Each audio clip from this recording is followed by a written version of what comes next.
Hello there, welcome back to my channel. Yes, I hope that you're enjoying my series thus far. Right, today I have another one for you, and as you see, as the title suggests, the recruitment process. Yep, this is one subject that I could not pass by. You need to understand what the overall process of recruitment is like, right, for cults. How do they go about it, and how do they achieve success in their recruitment process, right? As usual, what I'm going to do, I'm reading from the book Stolen Minds, Understanding Cults. I'm going to, as I say, if you have watched my previous video, or I think it's a video before, I mentioned that it's my phone. No, it's my anniversary video. I mentioned that it's actually my phone that I use to both record and to get information from. I don't have a system computer unless it's computer at my workplace. I don't have my personal system right now. I had a laptop, but that got destroyed, or how should I put it?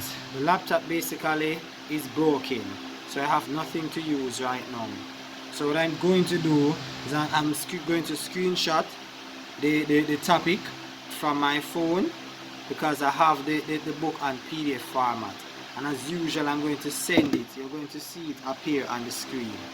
But nevertheless, we are going to, or apart from that I should say, I'm actually going to read what is actually stated in it and explain things where necessary.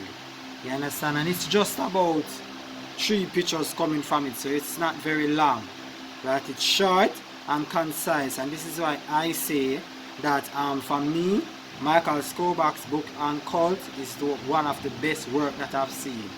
If you're someone who doesn't like to read much, you understand, his book is a good tool. It is short and concise, right? So that being said, hear the thunder. I don't know if you hear thunder in the background, but rain is about to pour, so I'm going to try and make this quick. You understand? I'm still at work, right? I'm going to try and make this quick. Now, with that being said, before I read from it, I want you to check out the pictures, so have a look at it.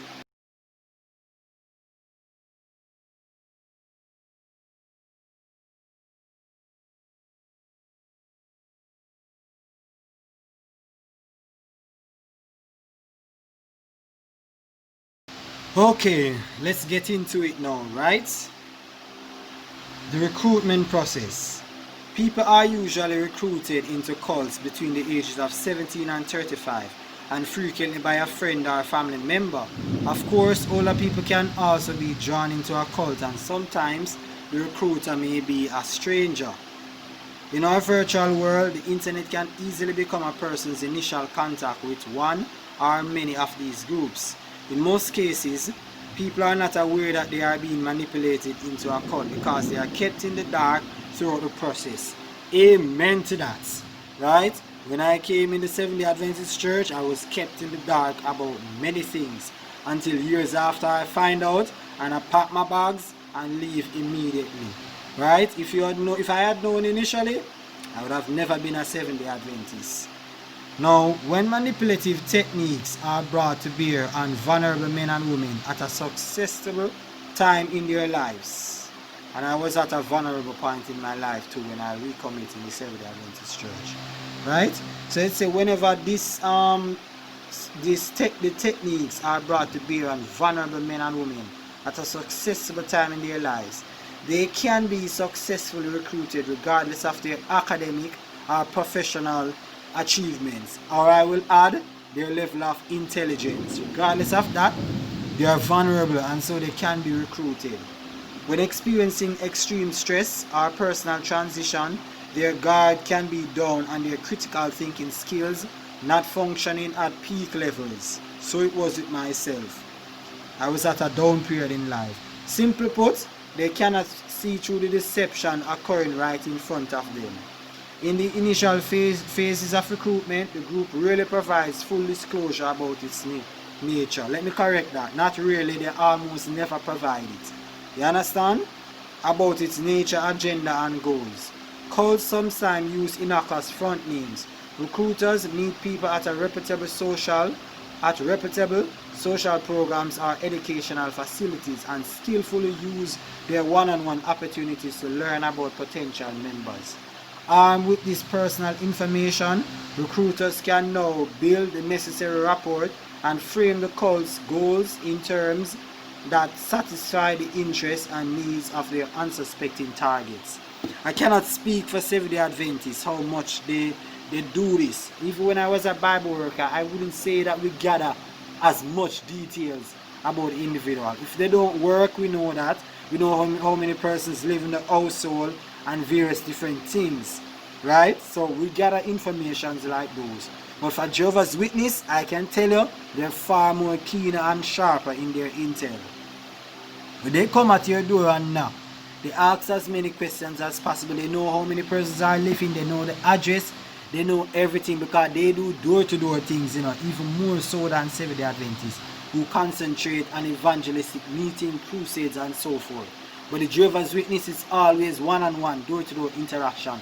So they are sharp when it comes to the information that they gather on persons, right? And so this makes it even easier for them to recruit you. You understand? They know how to deal with you and so forth, because they already have information on you. You understand?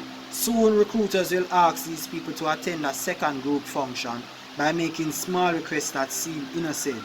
The recruiter begins to weave the inevitable web. The targeted person begins to make small commitments in line with the cult's agenda, including small investments in time and or money. Eventually, these first round steps pave the road and allow the cult to cement a more encompassing and intense commitment.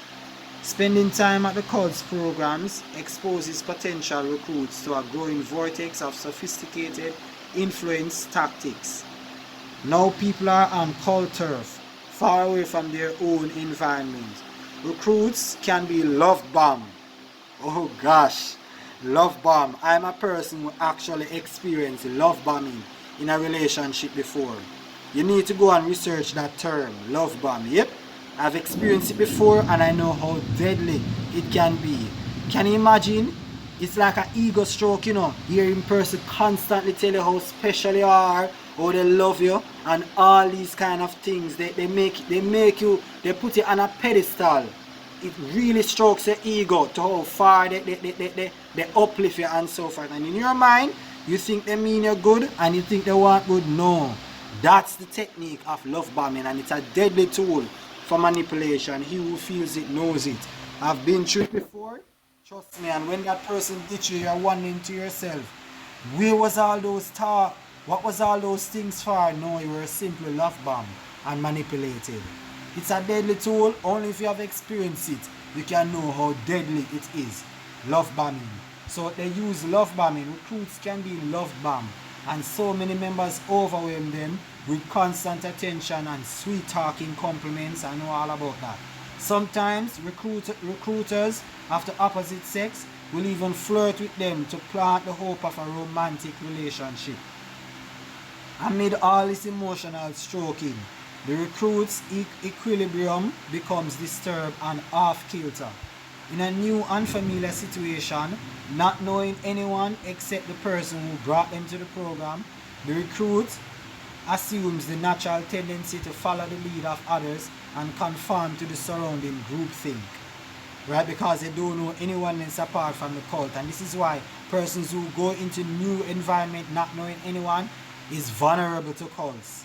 You understand? That's the only source. So you're going to want to stock up and walk behind them and so forth, which makes you vulnerable to get recruited.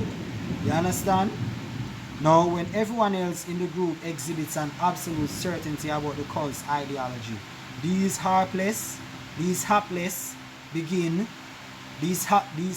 people begin to doubt their own convictions. That is you. Once you see everybody, you understand, believing that, and they're so sure of it, it's like it's hard for you not to swing the same way. You become convinced. You understand? Yep, that's how it goes. Sometimes recruits can encounter unfamiliar jargon, concepts or ideas that destabilize them with feelings of ineptitude. To alleviate this stress, people are provoked to keep on conforming and playing by the rules. At the same time, there are many questions remain unanswered, deflected, or put off to a vague future date. So when you see everybody else doing the same thing and so forth, and you feel inadequate, you feel as though something is wrong with you for not. Why can't you see it the same way as them? You understand? Because everybody's just so sure about it and so forth, and you feel all alone. This is a psychological thing, you know. You're just going to want to follow what is going on. You understand? Because that's the only circle. You don't know anyone else from apart from this group or these set of people. You understand? Oh, sorry about that. Let me repeat the last thing that repeat the last thing that I just said just now. All right. So as they are drawn, that is those potential recruiters. As they are drawn further and further into the group's web of influence, they may be introduced to more senior or seasoned members who begin to enhance the status of the leader or paint the goals of the cult with compelling strokes. Sometimes recruits can encounter unfamiliar jargon, concepts or ideas that destabilize them with feelings of ineptitude. Oh, I read that already. To alleviate the stress. People are provoked to keep on conforming and playing by the rules. At the same time, there are many questions remain unanswered, deflected, or put off to a vague future date. That time never come. You understand? Now the process now revolves around getting recruits to spend much more time with the group, become involved in its many programs, and frequently volunteer. This intensification of activity allows the group to assert much more influence and control in the recruits' everyday lives. When they are busily occupied with the goings on the cult, they have less time and inclination to reflect and critically evaluate their involvement. Now let me try and give you a demonstration, right? With Seventh-day Adventists, the amount of books that Ellen White actually writes. I have to get up for this, you know. The amount of book that Ellen White actually writes. It's many. Perhaps I can't give an exact figure right now. But the amount of books that she wrote, original, and the amount of books that the church made. When you hear Ellen White says that they should study the testimonies, right, which is the spirit of prophecy or writings of Ellen White. When you add up all the books that she has written, let's even take out the ones that they made after her death. It should be as high as about, let me see. It should be, alright, so I am 6 feet. You understand? I am 6 feet. So I'm guessing that it should be at least 5 feet in length. And maybe that's an understatement. Right? It should be about 5 feet in length. Right? That is the amount of books that Ellen White writes. Between 4 to 5 feet in length. That's a lot of books, you know. When you dedicate yourself to actually sit and read those books, you have no time to really think about what you're reading. Because you hear that the end, it is so near, Sunday law soon drop and so forth. You have no time to waste. As a matter of fact, there is one point where Ellen White says that what they are learning now, they have to learn in a few months. They have a short time to learn it. You understand? In a few months. I can show you that quote where she said that they have to learn things in a few months. And that learning is a whole bunch of things. Far exceed the one Bible that we are given to learn from. Far exceed it, the amount of things that you have to read. So when you check different groups, you know, it's different mechanism behind it, you know. But they give you so many things to do. You understand? You hardly have any time left to say you're going to do a simple research, to question things that you're actually learning. You understand? This is one of the greatest tools, of course. Fill you up with things to do so that you don't have time to think. Right? Now, slowly the person begins to spend less time with family, friends, and acquaintances. I remember when my closest friend actually tell me that I don't really have time for him and so forth. Yep, one at a time he says that. But he's thinking himself that it's because of relationship, you know, why I didn't have any time for him. Even though that was somewhat a part of it, you understand, because I was basically, I would say, in a toxic relationship. You understand? But it wasn't relationship alone. The group that I'm involved in Seventh-day Adventist, always having things to read and to study. You understand? That also played a factor in me not having any time for him. And it includes family and so forth. They used to always tell me why I'm so busy and so forth. You understand? So I know all about this. Now I try to find time for those whom I love as much as possible, even while I'm doing this too. Because I can always pause and take a break. I don't need to rush anything. As though they put it at the end is ever so near, and so I can't take a break. I can stop and take breaks at any time I want. You understand? That's the difference between being free from being in a cult. You understand? Now, most cults know the negative comments that recruits will encounter from these concerned and caring individuals. Soon, a veteran cult member will discuss their predictable critiques and diffuse them by explaining why they are only misunderstandings are the unfortunate prejudices of those who aren't in the know. In the future, when the recruit will hear these charges from loved ones, ironically, the cult gains credibility. After all, the group actually predicted the exact criticisms that would come from these unenlightened outsiders. Oh gosh, this is a terrible one. This is one of the things that make it hard for you to reach them. In Ellen White writings, she tell them about so many things that critics and so forth and persons who leave the SDA church are going to do. You understand? And simply because she's seen it happen before. But to the cult member, they believe in themselves. Oh, you see, Ellen White spoke about this, and it is happening just as how she predicted it. Not knowing that these things had happened before, and Ellen White simply applied common sense. You understand? If they happened before, it's likely to happen again. So she put it in writing, and to the cult members, they believe that it's her prophecy being fulfilled, not realizing that Ellen White is just using a psychological technique to actually keep them trapped within the cult.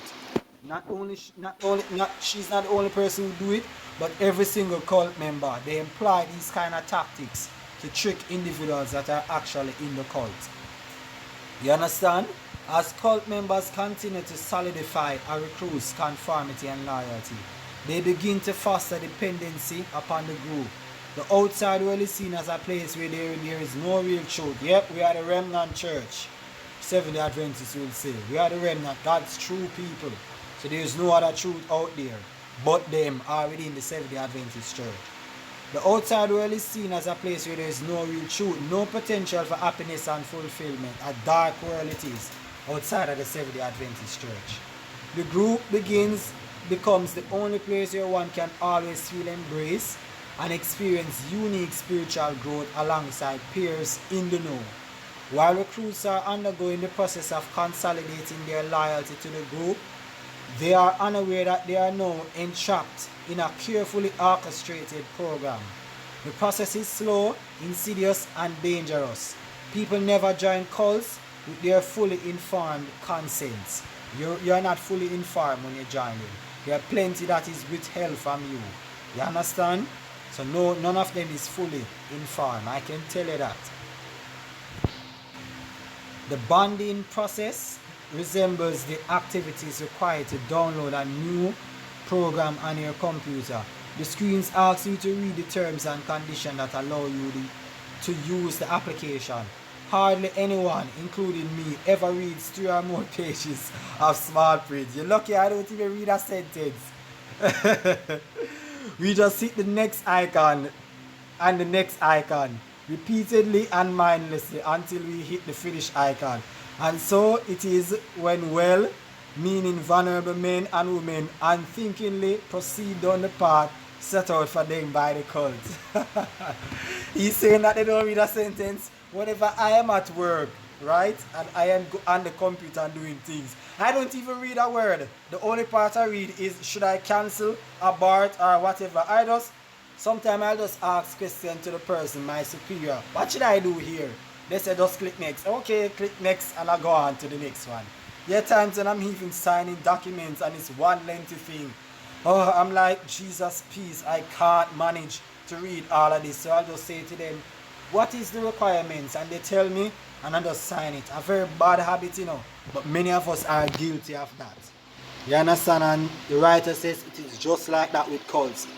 People oftentimes they can't bother to decipher the many information and so forth. They can't bother to say they are going to research and so forth. They just hear about Jesus and so from there talking about Jesus, that's all we need to know, right?